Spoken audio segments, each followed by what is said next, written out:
You're watching News 25. Local coverage you can count on.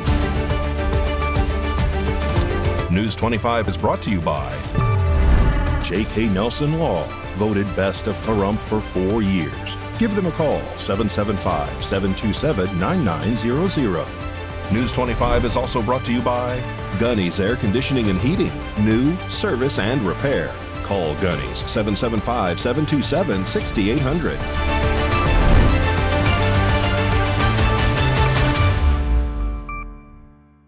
Thank you for joining us here on News 25 and Ace Country Radio, streaming at KPVM.TV and now on Roku devices on this Thursday, June 4th, 2026. I'm Chris Palermo, in for Unette Gentry, who has the night off. A man who allegedly led Pahrump deputies on a high-speed chase last month was in court yesterday. Michael Aguilar's charges have been adjusted to a felony, and he was assigned a public defender. News 25's courthouse reporter Christy Willis has the details. On Wednesday, June 3rd, Michael Aguilar was back in Pahrump Justice Court regarding the charges stemming from an alleged high-speed pursuit through the west side of Pahrump. During the hearing, Aguilar was assigned public defender Thomas Gibson to represent him as he remains in custody. According to the arrest records, Aguilar has been in custody since May 27th after allegedly leading Nye County Sheriff's Office deputies on a pursuit that reached speeds of nearly 90 miles per hour on residential streets before ending in the desert area near Flamingo Road and Windy Lane. Court officials stated Aguilar's charges have since been adjusted, and he is now facing a Category B felony charge of failure to stop on the signal of a peace officer while endangering another person or property. During Wednesday's hearing, Gibson requested a speedy trial on behalf of Aguilar. The court scheduled a pretrial hearing for June 16th and a preliminary hearing for June 24th. Aguilar remains in custody on $3,000 cash or bond. Well, the Nye County Animal Shelter needs your help. You can donate treats, volunteer for their dog walking program, and of course, step up and adopt. We had a great conversation with the staff. Learn more in the story from News 25's Jillian Tuck. On Thursday, June 4th, News 25 visited the Nye County Animal Shelter to speak with the shelter manager, Christina Stigman, about the growing needs at the shelter and how the community can help local animals in need. During the interview, Stigman discussed how full the shelter currently is and the challenges shelters continue to face as more animals come into their care. She explained that while staff work hard every day to care for the animals, community involvement plays a major role in helping pets find permanent homes. 230 animals in the shelter. That consists of 119 dogs, 108 cats, we have pigs, we have rabbits, we run the gamut of a lot of animals. Stigman also highlighted the shelter's dog walking program, which allows volunteers to spend time with dogs at the shelter by giving them exercise, socialization, and a break from the kennel life. It's actually really simple. We have a volunteer application that anyone who wants to participate can come and fill out. There's an orientation every Saturday morning at 9:30, except for the last Saturday, because on the last Saturday we have a really super fun adopt and shop event. We have local businesses that come in here to the shelter. The shelter is also asking for community donations to help care for the animals. Stigman says items such as pet food, blankets, towels, cleaning supplies, and other everyday necessities are always appreciated. So we accept all donations.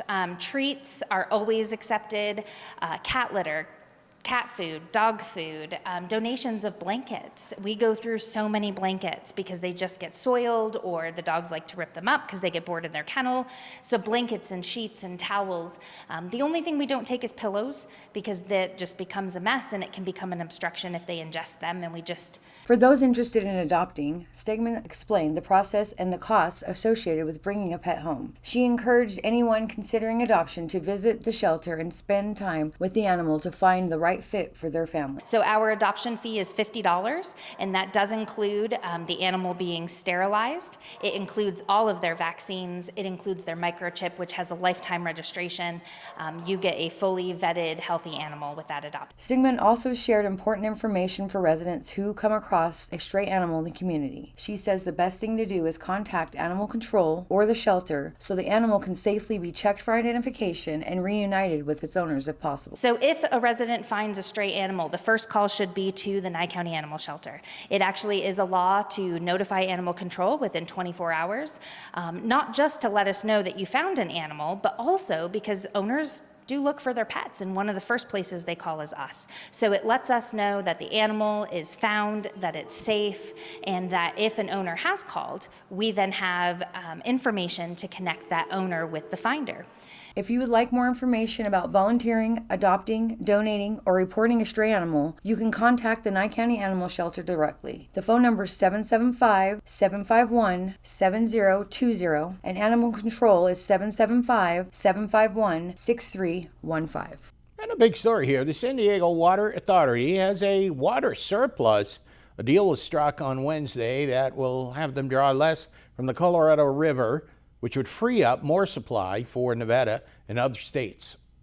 The process of desalination from a decade-old treatment plant in San Diego County, California, could be assisting in the release of more water here in Nevada. There was a deal made Wednesday that would have San Diego sell some of the rights to Colorado River water to Nevada and Arizona. If you can imagine, the San Diego County Water Authority now has a water surplus. This according to a recent New York Times article. They say this is attributed to utilizing a desalination plant that was opened 10 years ago, as that region was facing water shortages of its own. Nevada would not capture water physically inland from California, but the desalination plant and utility there wouldn't draw as much water from the Colorado River that it is entitled to. Scott Cameron is the acting director of the Bureau of Reclamation. That is the federal agency that oversees the supply of water and infrastructure here in the West. He said the urgency is real, and today we are signing a short document that represents a potential great leap forward for the water security of the people of the Southwest. The Claude Lewis Carlsbad desalination plant opened in 2015 and passes ocean water through a system with 16,000 reverse osmosis filters. It supplies almost 10% of San Diego County's water and releases 54 million gallons each day.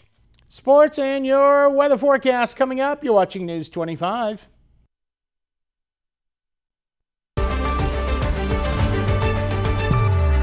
You're watching News 25. Local coverage you can count on.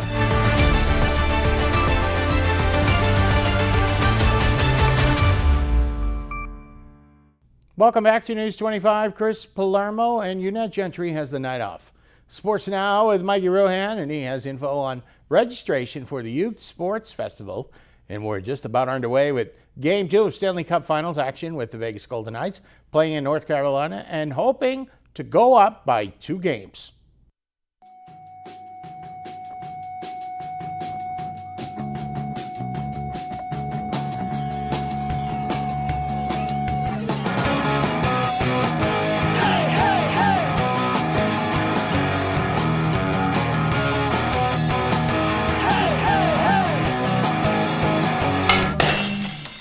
Time now for your News 25 look at sports and streaming at KPVM.TV and now on Roku devices. It's game night.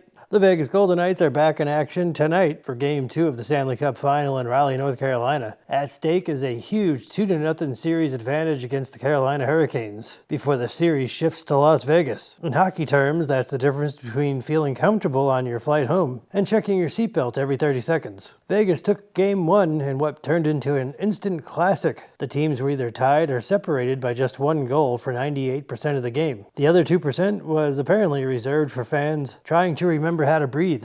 The Las Vegas Aces are back home Saturday as they host Golden State. The Aces will look to continue reminding the rest of the WNBA that Las Vegas is still a very difficult place to visit if your goal is winning. Meanwhile, the Las Vegas Aviators continue their series against the Reno Aces tonight at Las Vegas Ballpark. First pitch is set for 7:05. It's an Aces versus Aces matchup this week in Southern Nevada. Somewhere a deck of cards is feeling very represented, and registration is now open for the inaugural Vegas for Athletes Summer Games taking place June 22nd through the 26th. The citywide Youth Sports Festival will feature competitions at venues across Las Vegas, along with an opening ceremony. live entertainment, and a closing celebration at Cowabunga Bay Water Park. Because after a week of competition, nothing says great job quite like launching yourself down a water slide at 30 miles per hour. Athletes and teams can register now at vfasummergames.org. And that's your look at sports on News 25. Thank you, Mikey. Have you ever wondered how much power an appliance uses? Consider using a power consumption meter to help determine how much electricity an appliance can use. Valley Electric has more details. This segment of News 25 is brought to you by Valley Electric and its family of companies focused on serving our members. We're better together. Valley Electric Association is offering our members a power consumption meter to loan for a week to find out how much power an appliance can use over a given period of time. You can borrow one free of charge. Please stop by our offices located at 800 Highway 372 during regular business hours. It can measure the power drawn by an appliance from an average wall plug. Keep in mind the most costly household appliances are heating, air conditioning, water heaters, dryers, and well pumps. These items will not be able to be measured by the power consumption meter and can consume a large amount of power. A 3-ton central AC unit in good working condition can cost approximately 45 cents per hour to cool your home. An electric water heater can cost $57 to almost $76 per month. A 1.5-ton heat pump costs approximately 44 cents per hour.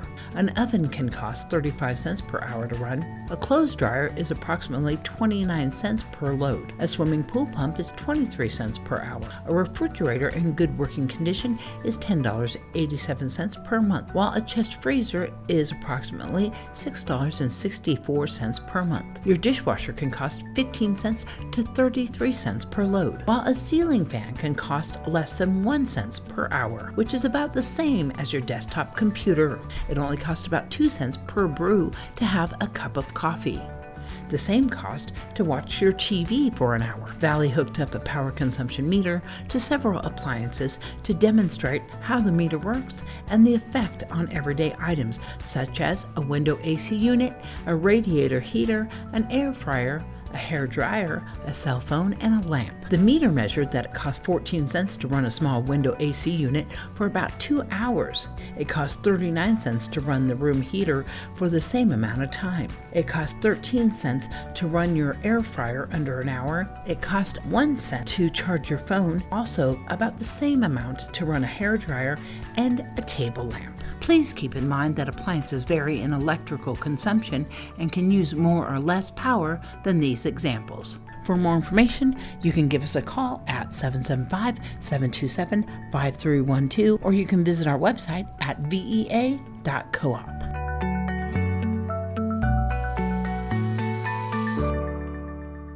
All right, keeping you safe online is what Josh Osborne is all about from Great Computer Deals, and he has that up next on News 25.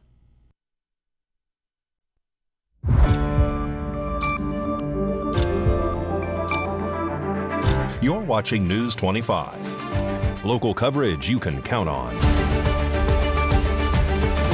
News 25 is brought to you by Mountain West Lawyer, Injury Attorneys, 727-9500.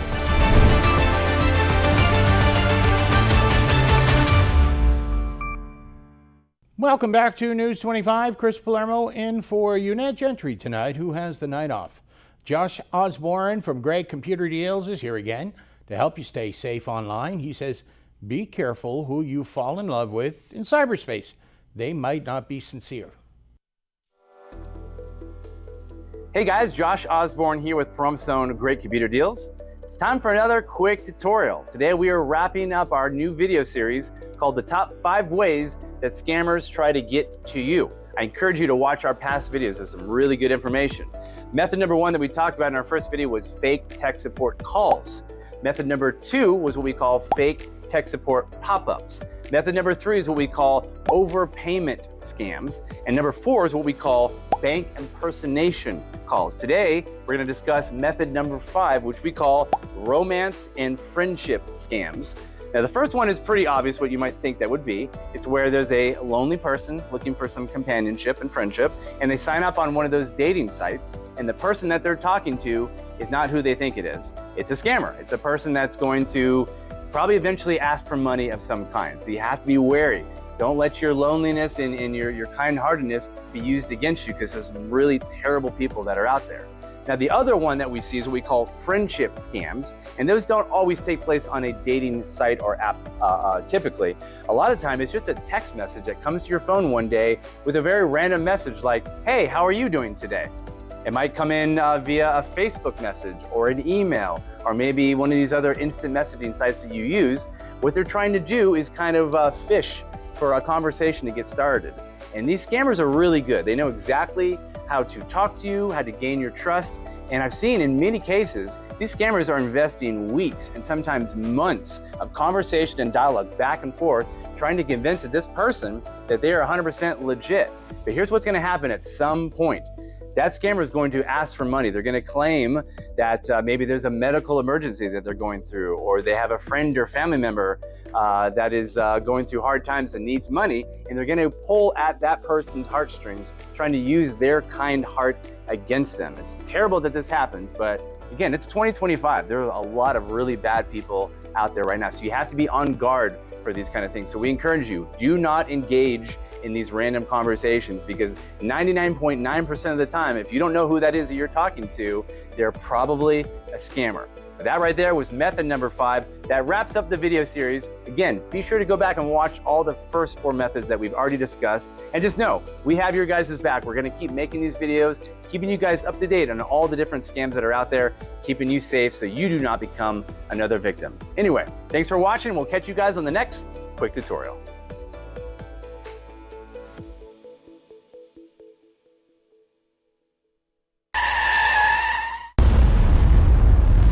News 25 WeatherCam is brought to you by Lerner and Rowe Injury Attorney's Office in Pahrump. In a wreck, need a check? Call 702-877-1500. It's a Lerner and Rowe weather cam looking out from the KPVM TV studios here in Pahrump. Maybe you're traveling to Death Valley. Some roads have reopened that have been closed for nearly 3 years because of flood damage. Lower Wild Rose Road. And we'll give you the forecast. There is some wind, but let's see if you want to take a road trip.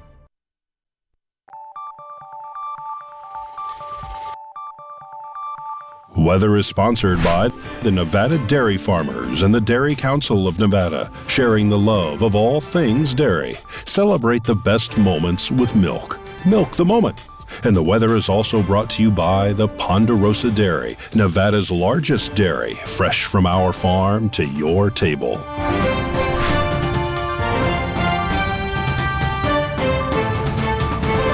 Hello, Romy here on this Thriving Thursday. Let's take a look at our surrounding areas forecast.